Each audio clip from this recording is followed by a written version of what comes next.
Rich Shay here with another unboxing, this time New Frontiers by Tom Lehmann, the Race for the Galaxy board game, published by Rio Grande Games. Before I open the box though, I'll take the shrink wrap off, get some glare out of the way. I have to tell you a little history in case you don't know it. The first Race for the Galaxy card game had been submitted with a different theme as the card version of Puerto Rico. It didn't win. San Juan, it's the current card version of Puerto Rico, and it's a fine game. I play it a bunch, and it's a lot of fun. But Race for the Galaxy, of course, got published in a bunch of supplements later, and I really like playing that game. Then Roll for the Galaxy, the dice version, because you have to have a dice version of things. And I have to tell you, except for the iconography, it's a lighter version of the game. It's a lot of fun, really fast. We enjoy playing it, and the expansions for that. But for some reason, Tom Lehmann felt he had to do a board version of Race for the Galaxy. But doing that, it's actually going to bear a lot of resemblance to Puerto Rico. And I'm probably going to talk about it that way because one of the things I do is I run probably the two largest face-to-face Puerto Rico tournaments held every year. One at the World Board Gaming Championships and another at EuroQuest. I've also done some smaller tournament versions with it. So aside from playing Puerto Rico a lot myself and enjoying it, I've seen a lot of people play it at a very high level. So if my perspective on opening this has a lot to do with Puerto Rico, you'll understand why. Also, it's so much like Puerto Rico that in fact I saw online that Tom Lehmann is paying royalties to Andreas Seyforth, the designer of Puerto Rico. I mean, he felt it was only fair. So let's open the box. It's kind of big. It weighs a lot, which I guess is good because it's not very cheap. So we have the rules. Goods are, well, I guess these plastic things. Worlds are these round things. Here's big developments and little developments. More pictures of things. Mats for the developments. Action tiles, because, and you'll notice from Race for the Galaxy, here we have some victory point chips. There's some other things in here too. I don't know what's going to happen. There's a two-player game rules. Two-player in Puerto Rico is very different than 3 or 4-player. Alright. The game is 12 to 15 rounds, which is the usual length for a Puerto Rico game. Alright. Retreat into isolation. I think that would be, well, just get some credits. Develop, powers, explore. The rules aren't too long here. Settle, produce. You'll recognize all those from Race for the Galaxy. Trade, consume. There's some other things. Send diplomatic envoys. End of a round, end of a game. How to win the game. Okay. Limits, etiquette, and timing. And about the worlds. So there are 60 worlds, 26 military, 34 non-military. So here's some defense and cost numbers. We have colonists, stockpile mat, sample goals. So there are goals, so they're optional extra point things. Here's the gold tiles. That's more like Race for the Galaxy than Puerto Rico. And a bunch of credits. Inspiration and special thanks, Andreas Seyforth. So there we go. A lot of play testers and stuff. So the directions are short. It's not a super complex game. Oh, the inserts placed above the cardboard sheets. Okay. So these are the goods things, and I guess some of them could have come apart in shipping, in which case you stick them back together. Here's some player pieces. Blue meeples, those must be colonists. Probably colored markers for the players, marking the players' things like turn order. Here's a draw bag for the planets. Oops, just some linty stuff. It's pretty big. Plastic bag. And the insert. Very starry. Let's get that out of the way. Rio Grande catalog. So some player tiles. Markers. These are worlds. I guess they go in the bag. These are bonus tokens. Now let's bring them up a little closer. Worlds. They have Race for the Galaxy kinds of things. Military. The other way you do it. probably victory points. 2 per uplift. Yes, uplift coalition. So, more of the goals, worlds, and the player things. There's 5 of them. Up to 5 people can play. I think that's just an information chart. This could be the turn order chart. We'll go back. Here we go. Oh, by the way, the worlds are, let's see, Imperium Command. Imperium Command, I don't know what the difference is. Maybe settled and unsettled. Yes, not settled yet. Settled. Victory points. What it takes to conquer Imperium Command. That one's not going to be easy.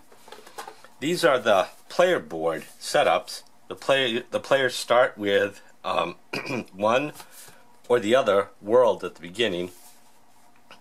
Your developments go on here. I have no idea what that is.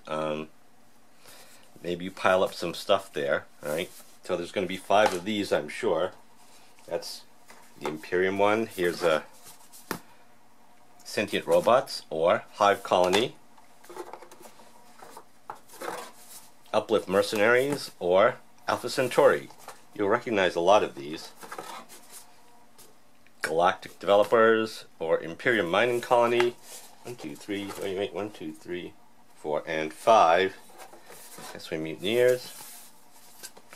And although it's only up to 5 players, it appears there are 6 different starting worlds for a little, well, 6 different starting sets. 1, 2, 3, 4, 5, 6. Actually, yeah, 6 different starting sets. Then, probably the rest of these are worlds, victory point chips, credits. I think, oh, these are the action tiles. Develop. You can build one thing and you get a bonus that costs 1 less. 10 victory point, 10 victory points, 5 victory points. The developments with the symbology. Now, a lot of people complained about Race for the Galaxy because they weren't in love with the symbology. Let me pull this up close. So there's text that explains what everything does. Consume 1 good of each kind you have for a victory point and $1 apiece. Consume, colors. There we go. Alright, so you can read it or you can work it out. Right? Alright, so the reason the more expensive ones are larger is because they'll take up the space. I'm pretty sure that one of the game end victory conditions is when you filled up all 12 spaces, just like in Puerto Rico and just like in Roll for the Galaxy, then you're done. Then more worlds and planets. Some of them, I'm not sure. Oh, and some of them there's more than one. Oh, okay, of course there would be more than one of the different developments because they all go out at the beginning of the game. They're there for everybody to see from the beginning, unlike the worlds, which come out randomly from the bag. Oops, try not to crash into that. Okay, and then send diplomatic envoys. Well, that's a different kind of action. Retreat into isolation, get 2 credits. I think that's sort of like the Prospector would be in Puerto Rico. And you'll recognize some of the artwork is, you've seen it before, the Artist Settlement. There they are, that same art guy. He's still working on whatever that project is. Oh wait, and there's more. There's a 7th, 8th. So there are a lot of potential starting configurations. I think there are supposed to be 60 worlds in the whole set. As you can see, it's pretty relatively thick, chunky cardboard. If it was any thicker, I wouldn't be able to lift up the box. There's a lot of fun, familiar art. Galactic Federation. So, Avian Uplift Race. Oh, we actually see what they look like. And it just keeps going. There's so many pieces. I'm really looking forward to getting this on the board. On the table, sorry. So here's the it actually comes apart, but the developments go on these. The large ones go on this side, the small ones go on this side, and they're all out. I think there's only one of each of these, and these there are a bunch, but it's probably might be changed based on the number of players. I don't know. We'll have to actually look. And there's the bottom of the box. It certainly is a lot of stuff. I'm looking forward to getting it on the table as soon as possible. Maybe even today, before I get this published. But let's open the component thing. Let's see if I can do this without spilling them everywhere. Maybe just a few places.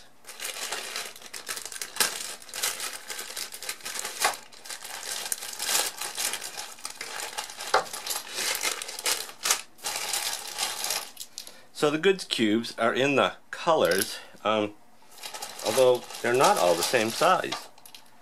Blue and brown are small, and yellow and green are big. Okay, well, why not, right? I guess relative, yellow and green, they're the same size, and blue and brown are the same size. Maybe there's some other differentiation I don't know about.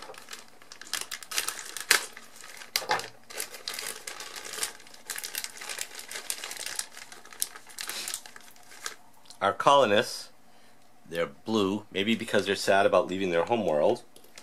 And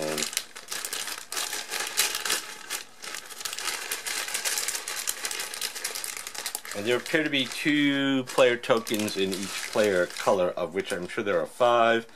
Blue, red, green, yellow, and purple. Yes, 5, because up to 5 people can play at once. Well, that's everything. I hope you get a chance to try it out soon. Watch my other unboxing videos. I hope you enjoyed them and the brief overviews I give of the game. Also, I'm involved in something called the Meeple League at meepleleague.com. We're trying to advocate for more competitive playing of board games. We track it across several different events over the year and select number of games. And we also run a number of online league plays where you're put in a pod of 7 people and the winner advances to a higher level pod and the 2 people in the bottom get relegated. The goal is to have fun and eventually be playing against people of approximately your same skill level, which I think is the most fun way to play. I mean, it's great to get together with your friends, but you might find that you are either the worst or the best player in the group, and that might be not as much fun as playing with people where every game is competitive and you have a shot, and it's never boring. So check it out, meepleleague.com. Watch for expanding the number of games, and hopefully I'll see you at some live event soon. Thanks for watching. Bye.